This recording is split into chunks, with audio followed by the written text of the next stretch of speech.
हसन खबर साहब, ये सवाल आपसे भी बनता है। यही इलेक्शन कमीशन है जिसकी आप लोग तारीफें किया करते थे, इसके कमिश्नर साहब को आपने लगवाया था, अब आप इनके खिलाफ एहतजाज करें, क्यों सर? इसकी क्या वजह है? इदारे इतने बुरे क्यों लगते हैं जब आप हुकूमत से हट जाते हैं तो?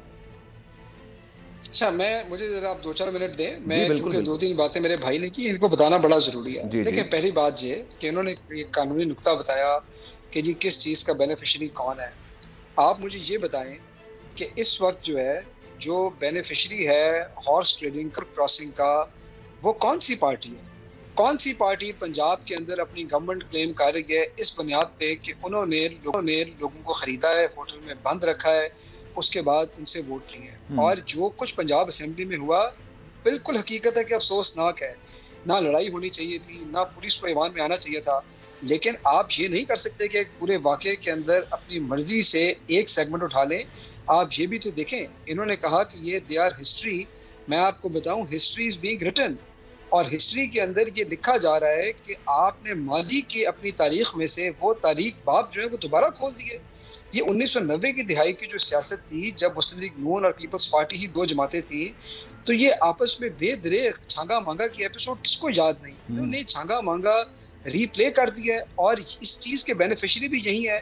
तो मुझे ये बात समझ नहीं आती जब ये जो हमारी हुकूमती पार्टियां ये हाई मॉरल ग्राउंड लेती हैं।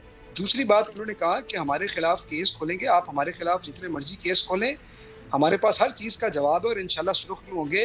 लेकिन आपका ये सेकेंडरी एजेंडा है। इस वक्त इस गवर्नमेंट का एजेंडा नंबर 1 है अपने आप को NRO2 देना। आप ये देखें कि मुल्क के अंदर डीजल का बहरान है, बिजली का बहरान है, और हुकूमत की तवज्जो किस तरफ है? नवाज शरीफ साहब को पासपोर्ट इशू करने की तरफ। हुकूमत की तवज्जो किस तरफ है? ECL के अंदर से अपने नाम निकालने की तरफ। हुकूमत की तवज्जो इस तरफ है कि FIA के प्रोसिक्यूटर अदालत में पेश ना हो, FIA के वो अफसरान जो इनके खिलाफ तहकीकात कर रहे थे उनको जबरी रुखसत में भेजा जाए। ठीक है। और मैं आपको बताऊं कि ये history is now being written और लोगों के सामने लिखी जा रही है।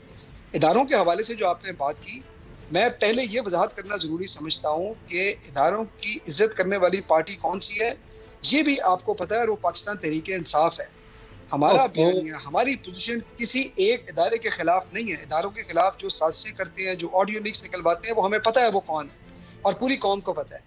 मैं आपको फिर ये बताऊं कि हमारी जाती पसंद या नापसंद नहीं है, ना चीफ इलेक्शन कमिश्नर साहब है, ना कोई इदारा है। हम तो रवैयों को असेस कर रहे हैं, और अगर हमें लगेगा कि रवैये जानिबदाराना है, रवैये पाकिस्तान रवैये का डिसाइड सर इस तरह से करेंगे कि अगर आपके हक में फैसला आएगा तो अच्छे हैं, आपके हक में फैसला नहीं आएगा तो वो बुरे हो जाएंगे, क्योंकि इस प्रिसाइजली जवाब दें सर, मुझे आगे बढ़ना है। ये बिल्कुल ऐसी बात नहीं है। हमारा क्या मौक़िफ़ है इलेक्शन कमीशन से? हमारा मौक़िफ़ सिर्फ ये है कि तीनों पार्टियों को ऑडिट करें और ओपन हेयरिंग करें, उसके बाद उनके केस सुने। चलिए सर, मैं आता हूं उसकी तरफ वापस आता हूं, क्योंकि एहतजाज हो रहा है, इलेक्शन कमीशन के बाहर एहतजाज किया गया। पहले मुस्लिम लीग नून अपोजिशन में थी, पीपल्स पार्टी अपोजिशन में थी, तो वो एहतजाज करते थे। आज पाकिस्तान तहरीक इंसाफ अपोजिशन में, तो वो एहतजाज करिए।